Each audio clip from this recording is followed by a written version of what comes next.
Hey guys, welcome to my channel. My name is Dr. Tom LaHue. We're going to be talking about Enneagram Type 3s and the sin of the 3, which is called deceit, or sometimes, nuanced as self-deceit.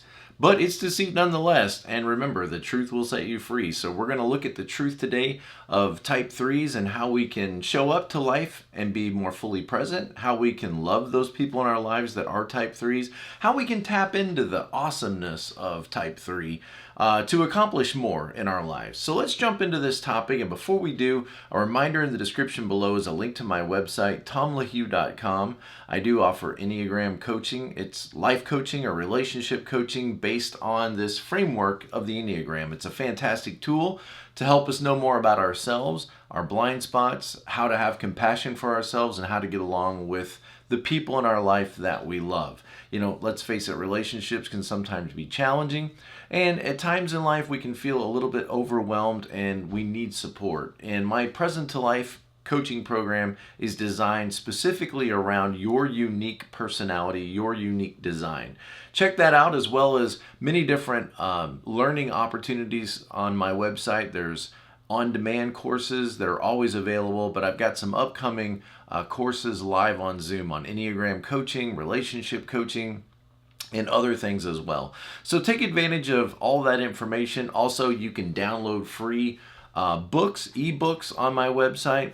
Just go to the store tab, and the notes we're going to be looking at for each of these types: the shadow of the soul. We're looking at the sins of every one of the 9 different Enneagram types. You can download that ebook for free. Just go to the website, to the store page, and download a free copy of the PDF Shadows of the Soul. So you'll have this information. I will be looking at my notes while we go through this information, because I want to make sure that I stay on topic as best as I can and bring you the best information possible. So we're talking about Type 3s, and we're looking at the sin of the 3. And, it's called deceit. And this is going to feel painful if you are a 3. Imagine being at a leadership conference or a meeting where your staff is learning about the Enneagram, and in front of everybody being exposed as having the sin of deceit. You might think to yourself, oh no, I don't want people to know that about me. And it can feel very uncomfortable when you first learn about your Enneagram type, especially in mixed company, because it does expose you, and the worth and value types especially can get a sense of feeling exposed in front of people. So let's talk about Type 3s, often called the achievers or the performers. These fantastic people have a definite drive for success, to push themselves, to overcome obstacles, to get to the next level, to see the goal in front of them. And I just want to say that none of this is bad. This is all a wonderful thing. And the rest of us would benefit greatly if we could kind of tap into that 3's drivenness to accomplish, overcome, and reach their full potential. Every one of us needs to be challenged. And 3s, when they're healthy, they can share this message with the rest of us. But, average healthy 3s, unhealthy 3s, they're so driven to prove their worth and value to themselves and others that they have a hard time, encouraging other people or focusing on other people, because they've got to be the best. And to be the best, you're always comparing yourself with everybody else. So 3s are highly motivated, goal-oriented, pushing themselves to excel and to adapt to their particular audience, or to adapt to the circumstances around them, and feel a great sense of accomplishment, and when they receive that admiration from other people, that affirmation that you did a great job, or you did a fantastic job, or you really knocked the ball out of the park. There's this great sense of accomplishment when you get that affirmation from others, or when you get that admiration or validation from others.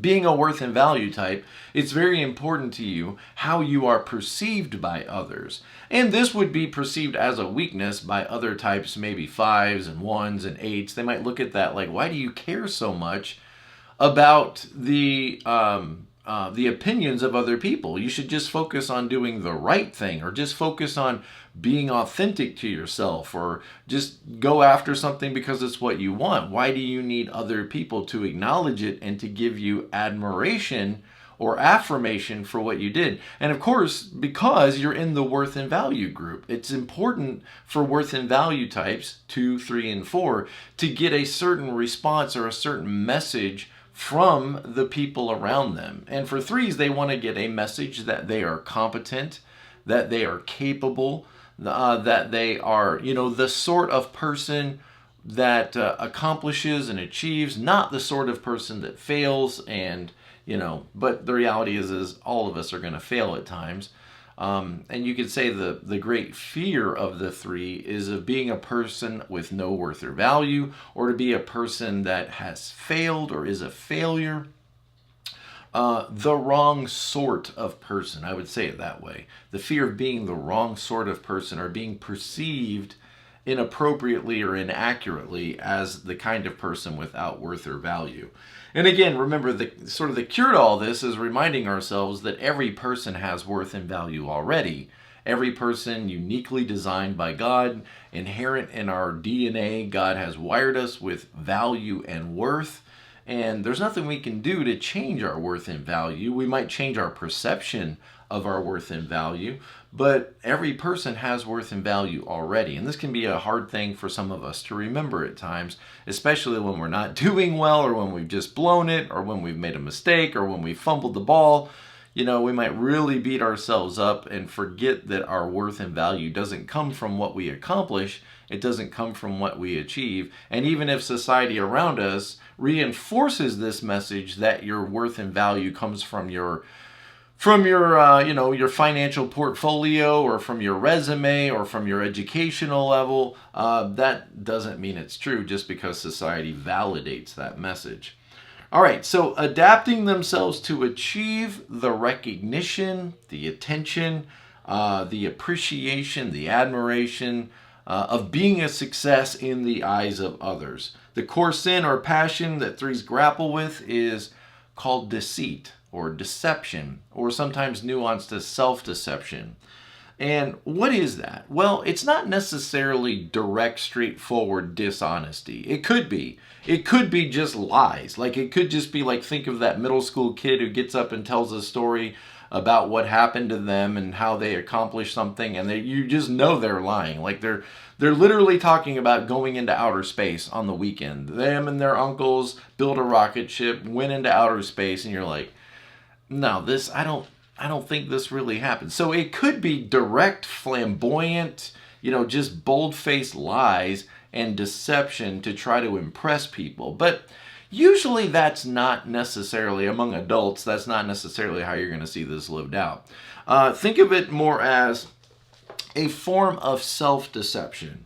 3s can become so focused, I'm reading right out of the notes, okay? So download this free ebook, this free note guide, Shadows of the Soul. It has your type and everybody else's, so that you can, have all this inside information.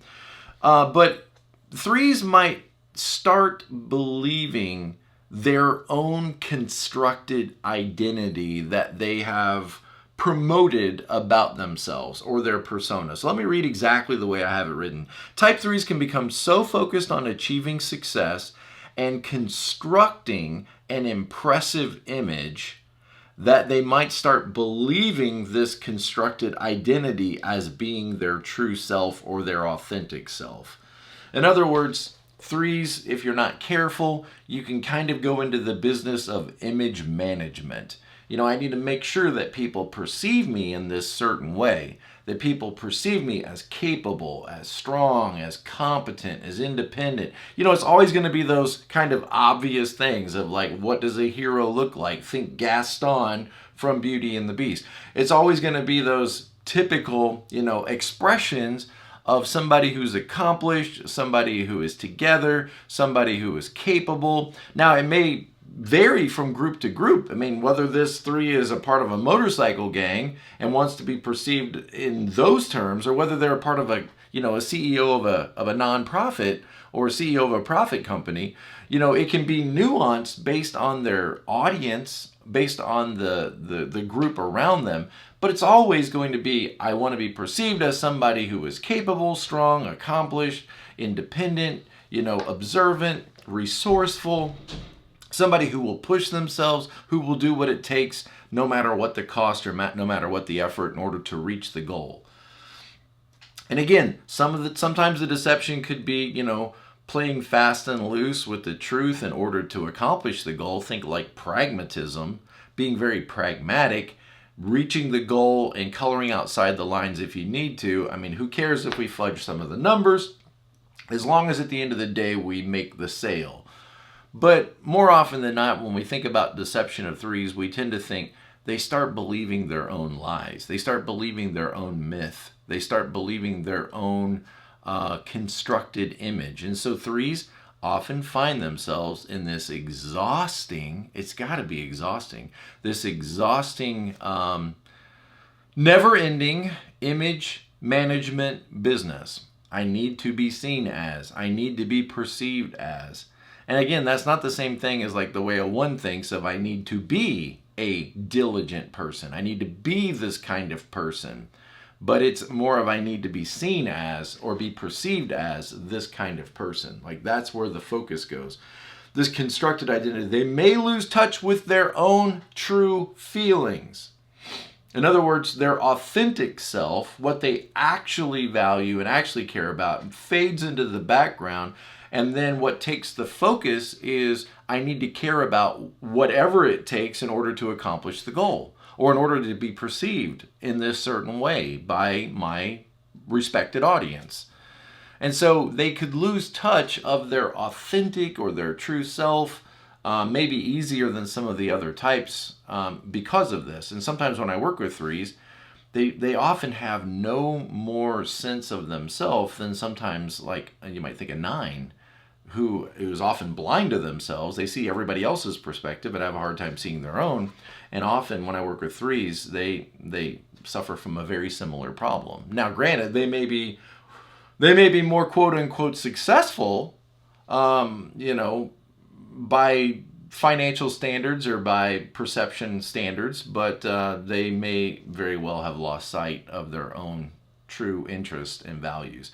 And I always liken this a little bit to the metaphor of the chocolate Easter bunny, in a beautifully wrapped package, with smiling eyes and a carrot and, but when you break open this chocolate Easter bunny, what you find is they can be hollow on the inside.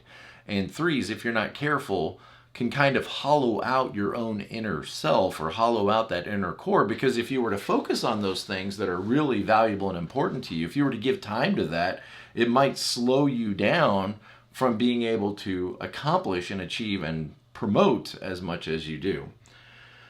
Wow, deep stuff, good stuff. So I think about threes, how important it is and how necessary it is that they have a 4-wing. Because think, who's more focused on the authentic self and knowing the true self and living in light of that true self and others perceiving your true self? Who's more aware of that and focused on that than type 4s? And I don't think it's a mistake that 3 and 4 is right next to each other. It's almost like they're having an argument with each other. The 4 saying, who are you, man? Be true to yourself. Do you really want to be involved in this competition? Is this really something you care about? Is this cause really something that you are focused on? Who are you, and do you know yourself? And I think 3s could be looking down at the 4 saying, you're never going to get promoted as long as you look like that. You need to polish yourself up, polish your resume, be better with people, be more professional, be more focused on the results and less true to yourself, more focused on accomplishing the agenda. And again, I think both of those and extremes could be problematic, but both of those blended together would probably blend very nicely if they could learn to shake hands and find some agreement over that fence between 3 and 4. Okay, you get the point. And I think 2s are just, on the other side saying, focus on other people. Why does it always have to be about you? Why do you always have to be polishing yourself Focus on meeting other people's needs. Focus on influencing them. Focus on giving care and attention to other people and promoting them, which is a wonderful balancer for that 3's sometimes narcissistic focus upon themselves. Okay, give a little balance there. The drive for success and recognition can lead type 3s to adapt their persona and their actions to fit what they believe is valued by those around them. So this is that chameleon thing that sometimes we refer to with 3s, where it's like they're looking at the sense of what the audience around them values, and then I need to become the best version of that.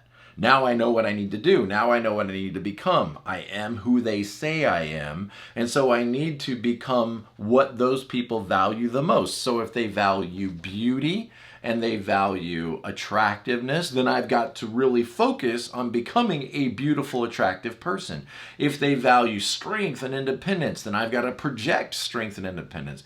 If they value resourcefulness, and then I've got to become all of those things. Well, you can see this is a treadmill that could exhaust you and leave you very unfulfilled in life, because you never really know if you're really living your real true purpose in life, because you're so focused on what the perceptions of those around you are and being the best version of those perceived perceptions.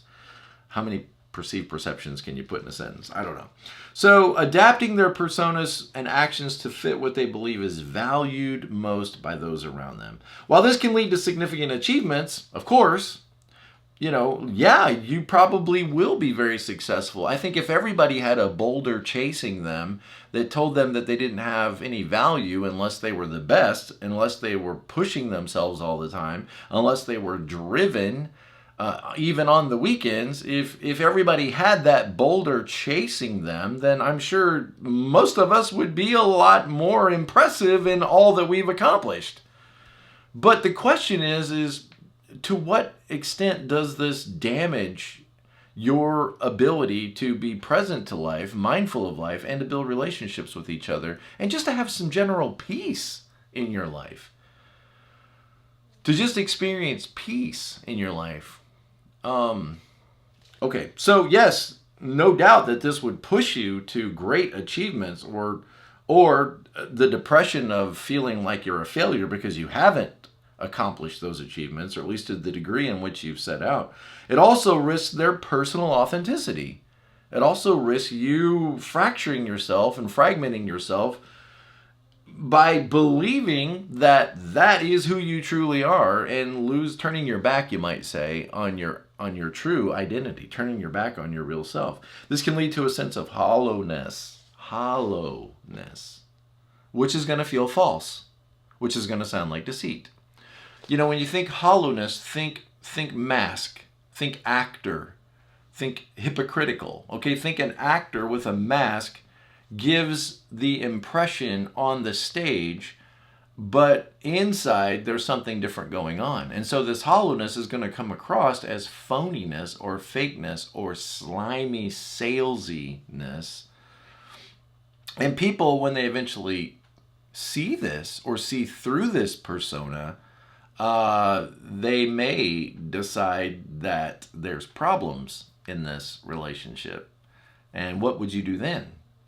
Maybe just withdraw and this, arrest your greatest fears? Would you then, jump ship and break off from this person as they start to see through the facade? Do you see through the facade into the mirror to see your true self? And, there's a certain sadness about the worth and value types, because if you look in the mirror, do you like what you see? What if you could strip away all these awards, these accomplishments, the titles? If, you didn't have all that, would you still see yourself as a person of worth and value?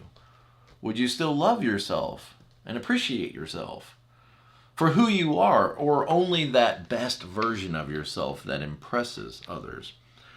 Okay, so it can lead to hollowness or dissatisfaction because the success they achieve don't really reflect your true values. In other words, Oh, how frustrating is it when you get to the end of whatever it is, the contest that you're in now, and you accomplish the goal, and then you are done?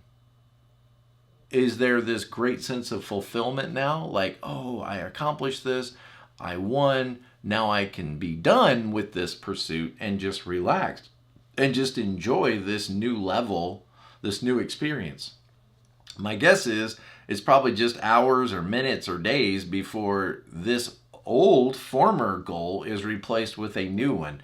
Notice they never stop. They never stop. There's always another objective. There's always another goal. There's almost like an addiction to this goal drivenness. Could you just relax? Could you just back up and say, I don't have any goals?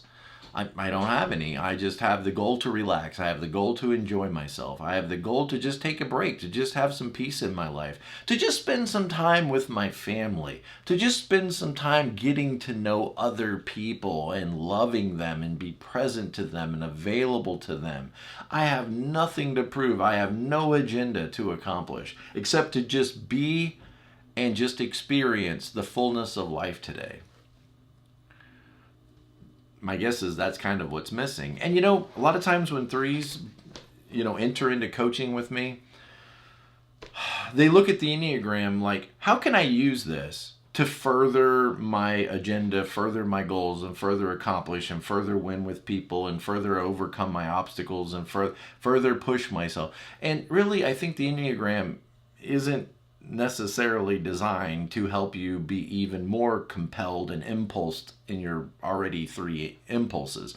But it's really designed, I think, more to call it out and to challenge you and say, why do you feel like you need this so much? Why do you feel like you need this accomplishment or this goal? Why do you fear failure so much? What does it really get for you all the time? Is it worth the expense of your energy that you are expending? Are you really getting something that is so valuable that it's worth exchanging the time with your kids for? Is it really something that's so valuable that you're getting from others that is worth, pinning your eternity or pinning your life on?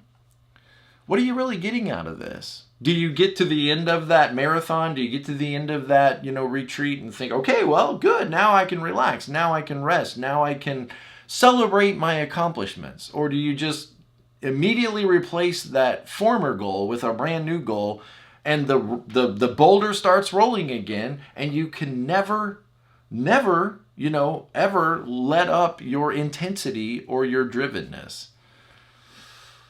Sounds exhausting. And it's no wonder that you probably feel very exhausted right now. Not only exhausted, but chances are pretty unfulfilled with life. Like, if you're really honest with yourself, even if you're successful, quote unquote, if I were to just ask you, how fulfilled are you with life right now? I mean, 0 to 100%. How fulfilled are you in life? And if you say, oh man, Tom, 80%, great. Okay, it's working for you. You must be learning to balance along the way and incorporating some of these other important things in life, like relationships, like spirituality, like hobbies and interests. Like, you must be really doing really well. But I can't tell you how many times I talk to threes and I say, how fulfilled are you in life? And even though they're very successful and very driven and very motivated and very organized and very friendly and very outgoing and very efficient, even though all of that's true and very productive, it's not uncommon for me to hear, oh yeah, maybe 50% fulfilled. And chances are it's because there's a whole half of your life that you may not even be giving any attention to. Like, when's the last time you ever just read a book because you enjoyed it, or painted a picture because you enjoyed it, or entered into some new hobby just because you enjoyed it, just because you found it enjoyable, or just sat down and had a relationship with somebody, or a conversation or friendship with somebody, not because of what they could do for you, not because you identified with their successes, not because they could promote you in some way or you could promote them, but you just made yourself available, your core self available to them. Okay, good stuff. All right. So the path of growth for Enneagram 3s involves recognizing and confronting this tendency towards self-deceit. It's about reconnecting with your inner values, your core self, aligning your goals with what you really care about in life. Like, what's really valuable to you? What do you care about? Because, like, if you're a realtor, it looks like you care a lot about houses. But is that really what you care about? If you're a politician, it looks like you really care about those issues. But what really drives you? Do you know you, and do you know what you really are passionate about? And are you in any way incorporating what you're passionate about into your life and into what you're doing, in your daily life? Let me give you a quote by John Maxwell, who I think is a 3. I think I heard him say that he thinks he's an 8, but when I look at his literature, I think, gosh, this guy's a 3. This is what he says. The difference between the average person and the achieving person, right there you can see worth and value type, right? There's 2 kinds of persons. The achieving people and then the average people, okay? So the difference between average and achieving people is their perception and their response to failure. Well, when you're a 3, failure is everything, like avoiding failure.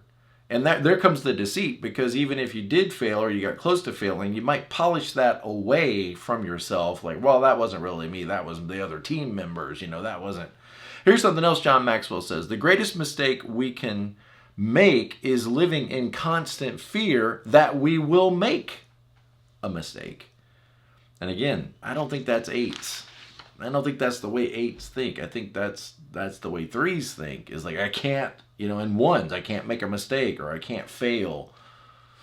And then that could greatly affect how you show up to life, because you're always on guard. Think about it. You're always on guard. Like, you can't look the fool with people, because I can't have them perceiving me that way, as being a failure or not being successful or being foolish or being... And so you might find yourself as a 3 mimicking other types, mimicking 7s, wishing that you had the freedom that 7s had to land on their face, or mimicking the strength and power of 8s, but all the time worried that you're not being perceived that way, or mimicking the diligence of a 1.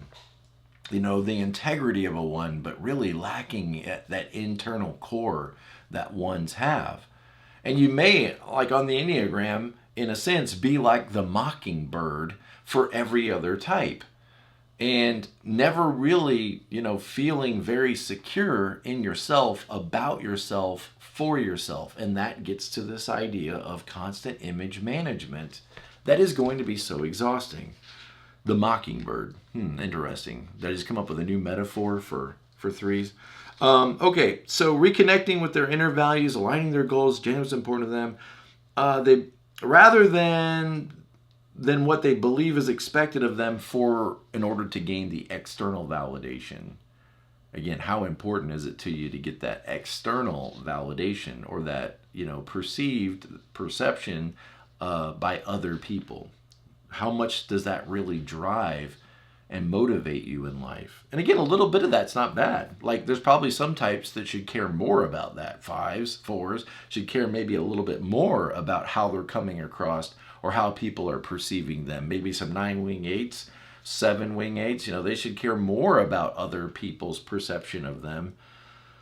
But just notice how much it might be driving your behavior, and is it really getting you something that at the end of the day is what you want in life? So this journey involves embracing vulnerability, acknowledging their intrinsic worth apart from your accomplishments and your achievements and your beautiful face or your wonderful physique, valuing sincere connections and authenticity in their relationships, slowing down and evaluating your true motivations in life, and appreciating that inherent value that you have, without needing to constantly feel like you need to achieve or perform.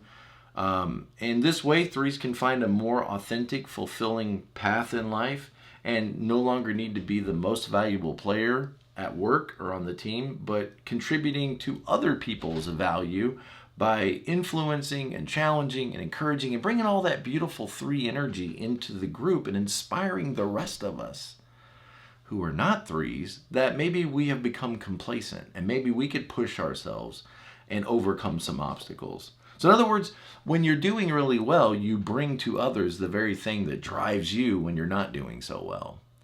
Instead of being driven yourself, you can inspire others to reach to new levels. And that's really that 3 line to 6, joining the team and becoming one of us and seeing yourself as one of us. Okay. Appreciate themselves and their lives beyond the external markers. In fact, I'm going to circle that because that sounds so good. Appreciating yourself and your lives beyond the external markers of success, fostering a sense of integrity and authenticity. And integrity is kind of the opposite of deceit. You know, it's like being true to yourself. Okay. I think about, Jesus saying the truth will set you free. Great. Proverbs 12:22, the Lord detests lying lips, but he delights in those who are truthful. Paul tells us in Ephesians 4 to put off falsehood and speak truthfully with one another. All great reminders.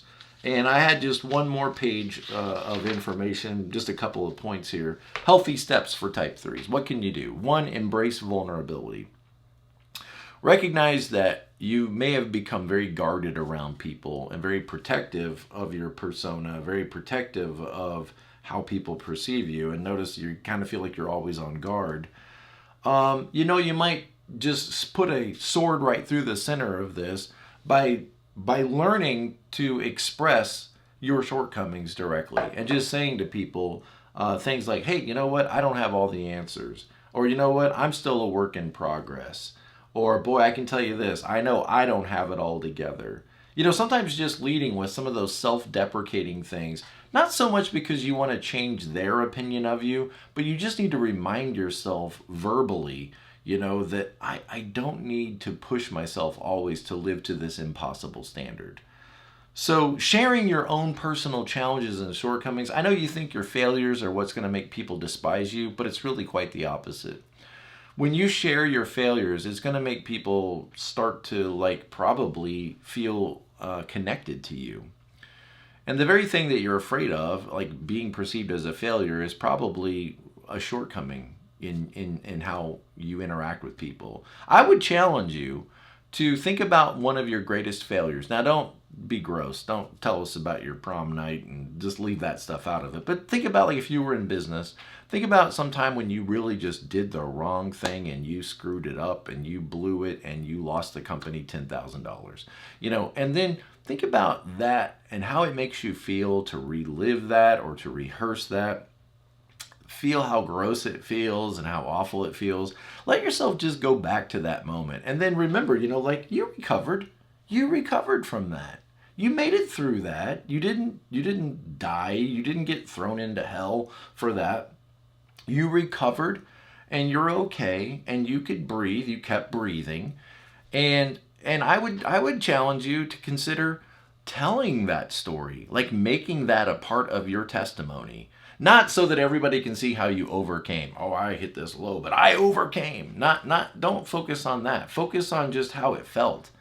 How awful that feeling was and how you had to embrace some new truths about yourself. I think if you could, work on overcoming this fear of vulnerability, and just think the opposite of vulnerable is guarded. Guarded. How are people supposed to get close to you when you're so guarded? Maybe you don't want them close to you. Why? Because why? Think about it. Because maybe they would see the part of you that you're ashamed of, shame type. You're embarrassed about. Maybe you don't want people to get that close to you. Okay, well, I understand that. But when you get to some point in your life and you bemoan the fact that no one is close to you, just remember, you didn't make that your priority. You didn't want people close to you. And now when they're not, and you're all by yourself, how fulfilled are you in life? I know this stuff is so painful. It is so painful. And this is the kind of work that threes, I think, really need to do, but aren't sometimes interested in doing. Because it's not about getting to the next objective or getting to the next goal. Realize those are impulses and they work for you 70% of the time. But there's always going to be a 20 or 30% of the time where those impulses are taking you away from the life you're really supposed to and meant to live. They're not working for you, they're working against you. Learning to see the difference between what your impulse is working for you and when they're working against you is what maturity is. That's what balance is. It's learning to have the wisdom to notice, like, I feel impulse to go this direction because I am a 7 or a 3. But if I go ahead with this, it's not really going to move me toward what I really want in life. It feels right to me. It makes sense to me. But is it really strategically the right move in order to move toward what I really want in life? And let me just pause there for a second. What do you really want in life? Do you even know? Can you even put it like in real terms? I mean, okay, so maybe you come up with the obvious stuff. I want money and I want success and I want fame and I want fortune. Why? Why do you want all that? Why do you need that? What will it give you? Think about it. What will it really give you? There's lots of people that have all of that and they're miserable with their lives. What significance are you attaching to that prestige, to that honor, to that success? What is it that those things will actually give you? And then just realize whatever you answer that, whatever your answer is to that, is what's driving every decision you make in life right now. And it may be driving you away from some of the best things that life has available to you. I know, it's painful stuff. Reflect on your intentions. Regularly reflect on why you are doing what you are doing. And ask yourself, am I aware of what my objective really is here? And let me read this because I just want to read it. Regularly reflecting on why they are doing what they are doing can help type 3s become more aware of when their actions are being driven by unhealthy desires to appear successful and to get admiration, and ask themselves, is what I'm doing really aligning with my true value or just serving my image management business? Set authentic goals. Goals that, fulfill and align with your personal values rather than just focus on validation, external rewards. Practice honesty. Catch yourself when you're exaggerating or catch yourself when you're minimizing or diminishing parts of the story that maybe don't make you look, as successful or as the best. And focus on meaningful relationships. And finally, as always, try to be more present to life and more present to reality, more mindful of every moment. And try to encourage other people and focus on their excellence and their accomplishments and their achievements. And realize this, the person next to you, their accomplishments and their achievements don't necessarily need to say anything about you and your value. When you can relax this and let this go, this impulse that when other people and how they're doing is a direct correlation or commentary on me and how I'm doing. Think of what comes with that, competition, which isn't always bad. I get it. It's not always bad. Sometimes we might need a little more competitiveness, but think of the opposite of competition might be like, compatibility or, I'm trying to think of the right word, collaboration. There you go, collaboration. Collaboration can be a wonderful thing too. Collaboration is, how can we work together to promote each other's best interest so that we together can accomplish or achieve. And 3s, when you guys are healthy, you're amazing. You come in with all of this insight and challenge and inspiration and remind the rest of us dopes that we have become complacent and we have accepted the status quo. And with a little bit of effort and work and challenge ourselves, we could be so much more than we have allowed ourselves to become. But when you're not doing so well, you just hear that message for yourself over and over and over again, to the point that you're exhausted and probably the people around you are exhausted, trying to relate to you, but finding that you're not available.